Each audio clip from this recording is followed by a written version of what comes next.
Assalamualaikum warahmatullahi wabarakatuh. Hai, apa kabar? Semoga hari ini kabarnya baik, sehat, dan yang pastinya tetap semangat ya dalam belajar. Halo adik-adik, pernahkah kalian melakukan kegiatan diskusi bersama dengan teman? Dalam suatu kegiatan berdiskusi formal, biasanya akan menghasilkan teks diskusi. Teks diskusi ini dibuat untuk mendokumentasikan, mencatat, atau menyimpan hal-hal penting dalam suatu pertemuan ilmiah agar dapat digunakan kembali saat dibutuhkan.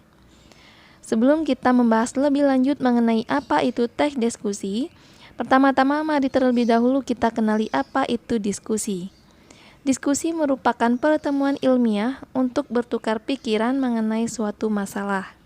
Jadi, diskusi berasal dari bahasa Inggris discussion yang artinya interaksi. Secara istilah, diskusi adalah bertukaran pikiran, gagasan, pendapat antara dua orang atau lebih secara lisan dalam situasi resmi maupun tidak resmi dengan persiapan yang matang dan terencana disertai dengan aturan yang jelas. Menghasilkan ide-ide meskipun berbeda, tetapi tetap satu tujuan, bukan kehendak pribadi melainkan tujuan kelompok. Disertai dialog, tanya jawab, atau saling tukar pendapat. Beradu argumentasi dengan bukti dan alasan. Boleh ada penolakan pendapat atau gagasan, memberi tanggapan, saran, kritik, dan usul. Membawa hasil baik berupa kesimpulan, kesepakatan, pemikiran, alternatif, dan lain-lain sebagai hasil pemikiran bersama dalam memecahkan suatu permasalahan. Sedangkan menurut para ahli, yang pertama yaitu Priyatni dan kawan-kawan, tahun 2014 halaman 76, bahwa teks diskusi merupakan teks yang membahas sebuah topik dari beragam aspek guna memberikan wawasan, sudut pandang, dan cakrawala yang berbeda serta lebih luas. Sedangkan menurut Mulyadi tahun 2015 halaman 130, teks diskusi merupakan suatu teks yang isinya berupa paparan dari suatu permasalahan, perbedaan pendapat, dan penyelesaian yang berupa jalan keluar dari perbedaan pendapat tersebut. Jenis dan tujuan teks diskusi. Tujuan diskusi adalah mencari kesepakatan atau kesepahaman gagasan atau pendapat. Diskusi yang melibatkan beberapa orang disebut diskusi kelompok. Dalam diskusi kelompok dibutuhkan seorang pemimpin yang disebut ketua diskusi. Tugas ketua diskusi adalah membuka dan menutup diskusi, membangkitkan minat anggota untuk menyampaikan gagasan, menengahi anggota yang berdebat, serta menyimpulkan hasil diskusi. Kemudian jenis teks diskusi yang pertama adalah seminar, sarasehan, simposium, diskusi panel, kongres, muktamar, dan lokakarya. Jenis-jenis diskusi yang pertama adalah seminar. Seminar yaitu diskusi pembahasan masalah secara ilmiah yang membahas permasalahan yang diajukan oleh penyaji di bawah pimpinan para ahli atau pakar. Dalam membahas masalah, tujuannya adalah mencari suatu pemecahan. Oleh karena itu, suatu seminar selalu diakhiri dengan kesimpulan atau keputusan-keputusan yang merupakan hasil pendapat bersama. Kemudian yang kedua, simposium. Simposium adalah serangkaian pidato pendek di depan pengunjung dengan seorang pemimpin. Simposium menampilkan beberapa orang pembicara dan mereka mengemukakan aspek-aspek pandangan yang berbeda dan topik yang sama. Simposium bertujuan untuk mengetahui aspek suatu masalah dalam waktu yang relatif singkat. Yang ketiga, panel. Panel merupakan salah satu bentuk diskusi yang sudah direncanakan tentang suatu topik di depan para pengunjung. Diskusi panel dibawakan oleh 3-6 orang yang dianggap ahli yang dipimpin oleh seorang moderator. Perbedaan pendapat tidak menjadi persoalan karena pada diskusi panel tidak perlu dicapai suatu kesatuan pendapat atau keputusan. Kemudian yang keempat, lokakarya adalah pertemuan yang dihadiri oleh sekelompok orang dengan latar belakang pekerjaan yang sama. Pada umumnya, permasalahan yang dibahas terkait dengan permasalahan teknis yang ada dalam kelompok tersebut. Sebuah lokakarya adalah pertemuan ilmiah yang kecil. Kemudian yang kelima, kongres ialah suatu pertemuan wakil-wakil dari suatu organisasi yang bertujuan untuk mendengarkan permasalahan bersama dan menyampaikan usulan-usulan dan pendapat yang dapat digunakan untuk memecahkan masalah tersebut. Kongres biasanya dibuat oleh partai politik dan bersifat internasional. Kemudian yang keenam, konferensi. Konferensi juga memiliki makna yang sama dengan kongres ataupun muktamar. Konferensi merupakan bentuk diskusi yang dihadiri oleh wakil-wakil cabang suatu induk organisasi untuk memaparkan dan menyelesaikan permasalahan organisasi tersebut. Selanjutnya, jenis-jenis diskusi berdasarkan jumlah peserta yaitu diskusi kelompok. Diskusi kelompok adalah diskusi yang terdiri dari 2-10 orang. Kemudian yang B, diskusi umum adalah yang terdiri dari 10 orang anggota atau lebih.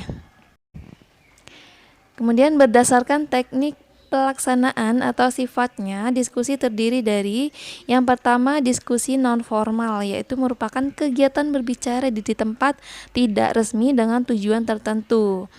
Dibagi menjadi 3, yaitu model laju ikan. Model laju ikan adalah pembicaraan tidak resmi antara 2 atau 3 orang. Yang B, model dengung lebah, yaitu pembicaraan dari beberapa kelompok kecil, biasanya terdiri dari 2-4 orang. Kemudian yang C, model debat adu logika, yaitu suatu persoalan antara seseorang yang terdiri dari pro dan kontra. Kemudian 2, diskusi formal. Diskusi formal adalah kegiatan diskusi yang dilaksanakan di tempat yang resmi dengan tujuan tertentu.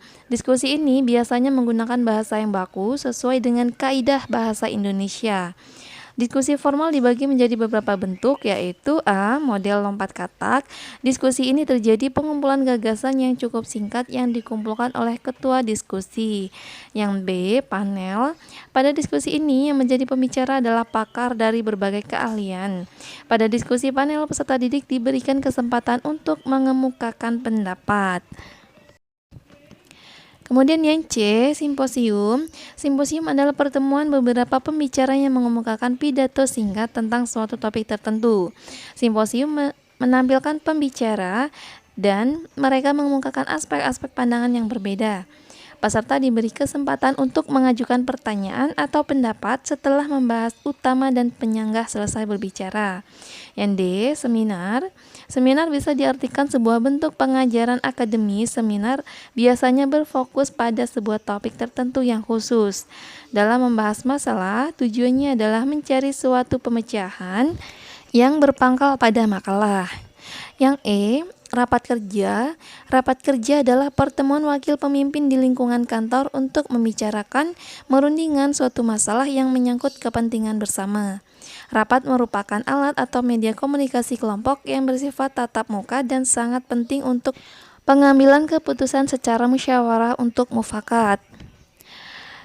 Yang F, training, yaitu pelaksanaan training bisa dipandu oleh pelatih.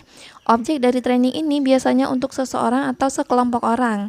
Sasarannya untuk memberikan pemahaman dan keterampilan yang tujuannya untuk mengembangkan pengetahuan, pemahaman, dan keterampilan para peserta.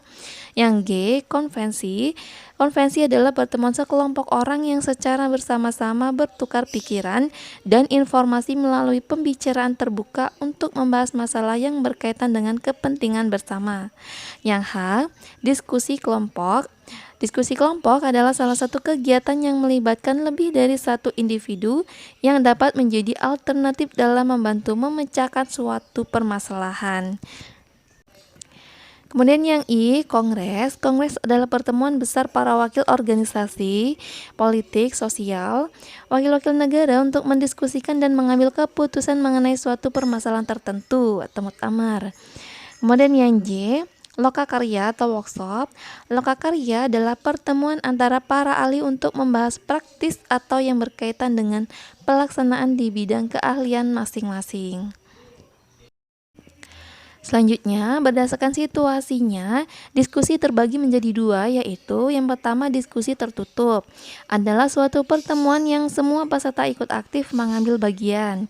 Yang kedua, diskusi terbuka adalah pertemuan yang terdiri dari orang-orang tertentu yang ikut dalam diskusi yang dilakukan di hadapan peserta dalam jumlah banyak. Kemudian, fungsi diskusi. Diskusi memiliki fungsi antara lain yaitu yang A, pemecahan masalah, yaitu digunakan dalam menentukan alternatif dan usaha pemecahan masalah dengan melakukan bersama sesuai dengan hal yang tidak direncanakan. Yang B, merumuskan kesimpulan.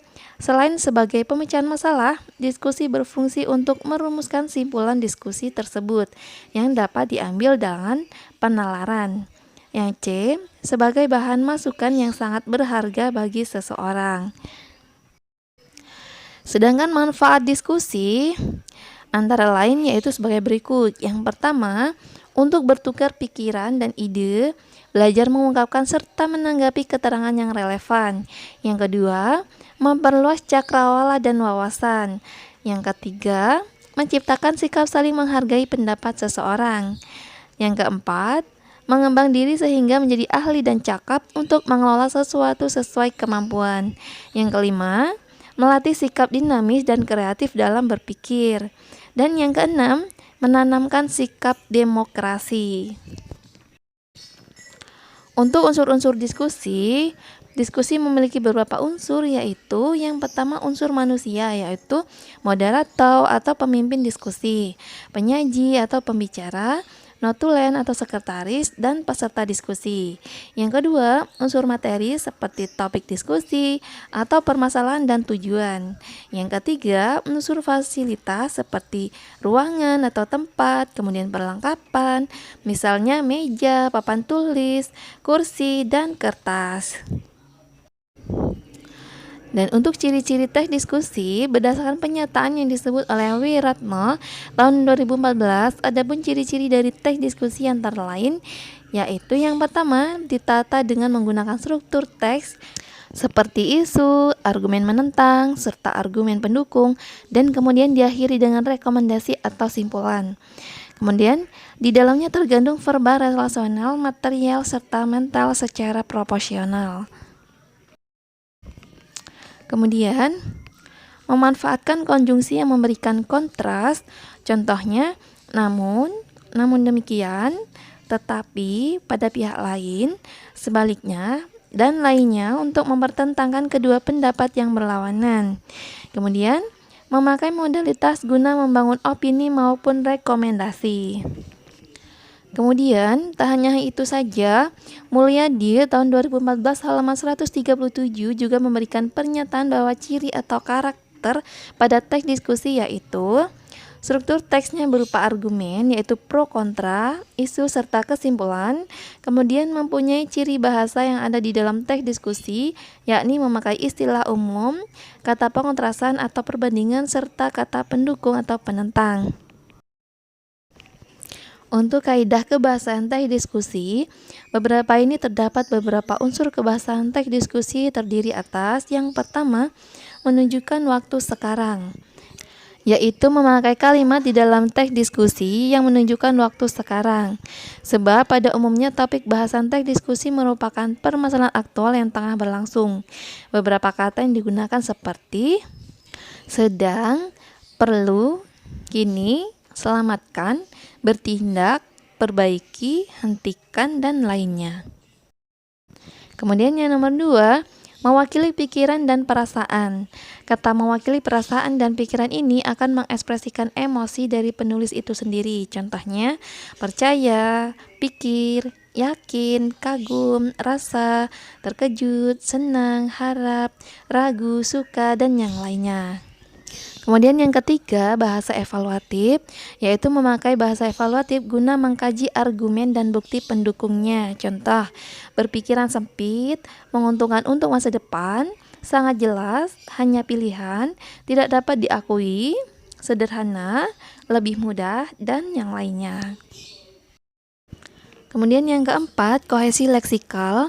Kohesi leksikal merupakan efek kohesif yang diraih lewat pemilihan kosakata. Kohesi leksikal bisa berbentuk pengulangan, antonim, siponim, dan hiponim. Kemudian yang kelima, konjungsi perlawanan. Konjungsi merupakan partikel yang dimanfaatkan untuk menghubungkan kata dengan klausa, kalimat dengan kalimat, frase dengan frase, klausa dengan klausa. Sementara konjungsi perlawanan yaitu kata hubung yang dipakai untuk menyatakan arti perlawanan maupun saling berlawanan. Konjungsi perlawanan memakai kata hubung seperti namun, tetapi, sedangkan, dan sebaliknya. Yang keenam, modalitas. Modalitas merupakan suatu keterangan di dalam kalimat yang menyebutkan sikap pembicara pada hal yang tengah dibicarakan. Contohnya, mengenai perbuatan, keadaan, peristiwa, maupun sikap pada lawan bicaranya. Yang ketujuh, kohesi gramatikal. Kohesi gramatikal yaitu hubungan kohesif yang dicapai dengan pemakaian elemen serta aturan gramatikal yang mencangkup resonansi, substitusi, dan elipsis. Yang kedelapan, kata emotif, yaitu memakai kata emotif yang dapat mempengaruhi pembaca seakan melihat serta merasakan emosi persoalan seperti yang penulis maupun pembicara pikiran. Contoh, menakjubkan, liar, ganas, berharga, buas, kumal, istimewa, unik, dan yang lainnya. Kemudian struktur teks diskusi. Teks diskusi memiliki 4 struktur, diantaranya yaitu isu, argumen, mendukung, argumen menolak, dan terakhir adalah kesimpulan. Untuk lebih jelasnya bisa lihat di bawah ini ya. Yang pertama adalah isu, yaitu berisi masalah yang akan didiskusikan lebih lanjut. Yang B, argumen mendukung, yaitu berisi argumen atau alasan mendukung hal yang menjadi pokok masalah diskusi. Yang C, argumen menentang, yaitu berisi argumen yang bertentangan dengan argumen yang mendukung. Yang D, kesimpulan, yaitu berisi kesimpulan dan rekomendasi mengenai isu yang dibahas. Usahakan mengambil jalan tengah dari isu yang dibahas. Demikianlah pembahasan kita hari ini, semoga bermanfaat, dan buat kalian yang belum subscribe silahkan subscribe dan tekan loncengnya supaya kalian mendapatkan notifikasi terbaru dari video saya. Terima kasih. Wassalamualaikum warahmatullahi wabarakatuh.